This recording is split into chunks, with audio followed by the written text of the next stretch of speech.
Assalamualaikum warahmatullahi wabarakatuh. Yang terhormat Bapak Zainal Mutaqin selaku dosen pengampu mata kuliah sejarah Al-Quran, Prodi Ilmu Al-Quran dan Tafsir kelas 3C. Di sini saya Rizky Sofyani dengan NIM 933808220 akan memenuhi tugas ujian akhir semester di mana menjelaskan tentang sejarah penulisan Al-Quran dari masa Nabi hingga masa Utsman bin Affan. Langsung saja. Di mana Al-Quran ini merupakan kalam atau firman Allah yang diwahyukan kepada Nabi Muhammad sebagai mukjizat atau salah satu mukjizatnya melalui perantara malaikat Jibril dengan cara mutawatir, di mana diawali dari surat Al-Fatihah dan akhir surat An-Nas yang membaca Al-Quran bernilai ibadah dan sebagai petunjuk atau pedoman umat muslim. Langsung saja, sejarah telah mencatat jika penulisan Al-Quran pada masa itu dibagi menjadi 3 periode. Adapun periode yang pertama yaitu periode Nabi Muhammad, yang kedua periode Abu Bakar, dan yang ketiga periode Utsman bin Affan. Yang pertama periode Nabi Muhammad SAW. Saat itu atau dikutip dari kitab Tajwid Asy-Syafi'i karya Abu Ya'la, pada Rasulullah SAW bersabda, jika pada saat itu segala sesuatu yang diucapkan oleh Rasulullah, maka Rasulullah untuk melarang segala sesuatu itu yang diucapkan untuk menulisnya kecuali Al-Quran. Jika saat itu ketahuan atau terdapat sesuatu yang ditulis dari apa yang diucapkan oleh Rasulullah selain Al-Quran, maka Rasulullah segera untuk menyuruh menghapusnya. Nah, Al-Quran pada masa ini masih belum berbentuk mushaf. Adapun sahabat yang diutus untuk menulis Al-Quran pada masa ini yaitu sahabat Zaid bin Tsabit. Tatkala Al-Quran diturunkan, Rasulullah langsung memanggil sahabat Zaid bin Tsabit untuk membawa tinta dan membawa alat tulis untuk menulis Al-Quran pada pelepah kurma, batu-batu, tanah keras, dan lain-lain. Nah, sahabat atau para sahabat yang para sahabat memiliki catatan tersendiri tentang mushaf Al-Quran. Di antaranya sahabat yang paling masyhur yaitu Zaid bin Tsabit itu tersendiri. Nah, ketika Rasulullah SAW wafat, Al-Quran pada saat ini masih tetap berada atau ditulis di dalam pelepah kurma, batu, dan lain-lainnya, dan belum berbentuk mushaf. Nah, yang kedua yaitu pada masa Abu Bakar Asy-Siddiq. Penyebab utama penulisan Al-Quran pada masa ini yaitu dikarenakan kekhawatiran Khalifah Abu Bakar akan wafatnya para hufad dalam peperangan, terutama perang Yamamah.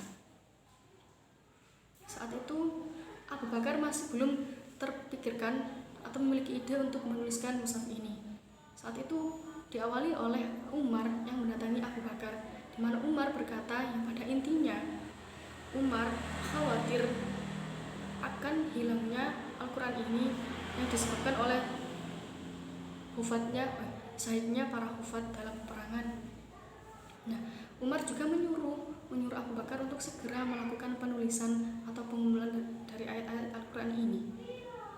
Adapun Abu Bakar masih bimbang dan masih menolaknya, hingga pada akhirnya Umar dengan segala usahanya untuk meyakinkan dan menyuruh Abu Bakar untuk segera melakukan pembukuan pada masa ini, hingga akhirnya Abu Bakar menyetujui hal tersebut setelah melalui beberapa pendesakan, melalui beberapa penjelasan dan beberapa alasan.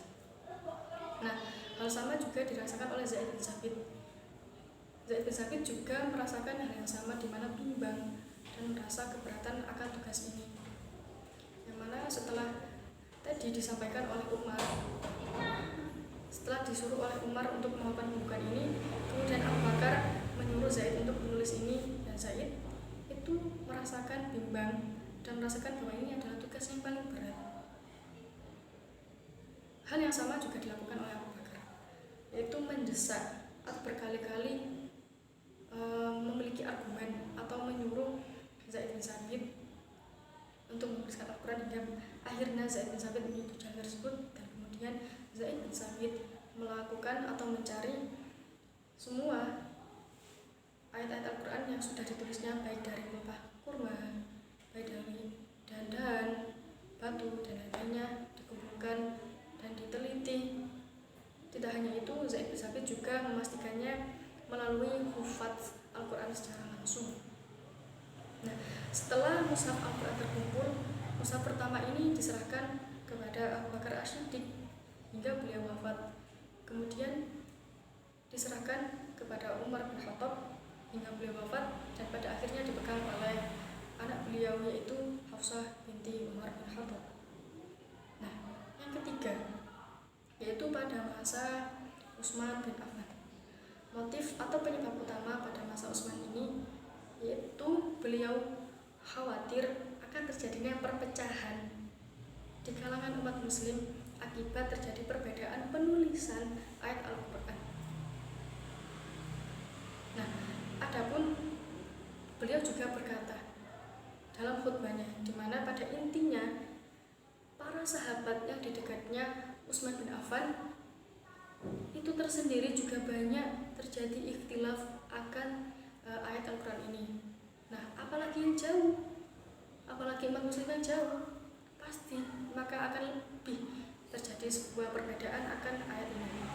Nah, Utsman segera memilih jalan untuk melakukan sebuah pembukuan dari ayat Al-Quran ini dan mengumpulkan para sahabat hufad yang mana diketuai oleh Zaid bin Tsabit, dan Zaid bin Tsabit sebagai penulis mushaf ini. Dan pada mana masa ini disebut dengan Jam'ul Qur'anul Karim fi Ahdil Khulafaur Rasyidin, yang kemudian menjadi atau hasil dari peristiwa ini yaitu adanya mushaf Utsmani yang hingga saat ini sudah masyhur atau terkenal kita sebut dengan mushaf Utsmani. Nah, itu tadi penjelasan tentang sejarah penulisan Al-Quran pada masa Nabi Muhammad hingga masa Utsman bin Affan. Adapun pada intinya atau kesimpulan yang bisa diambil dari tiga periode masa ini, yaitu yang pertama periode Nabi Muhammad, yaitu pada periode ini Al-Quran masih berbentuk pelepah, dan yang kedua periode Abu Bakar, penulisan ini dikarenakan kekhawatiran banyak hufaz yang syahid dalam Quran, dan yang ketiga penulisan hingga menjadi mushaf Utsmani dilakukan karena kekhawatiran beliau Khalifah Utsman karena terjadi sebuah ikhtilaf atau perbedaan dalam penulisan ayat Al-Quran. Penjelasan saya tentang sejarah penulisan Al-Quran. Baik, itu saja penjelasan dari saya.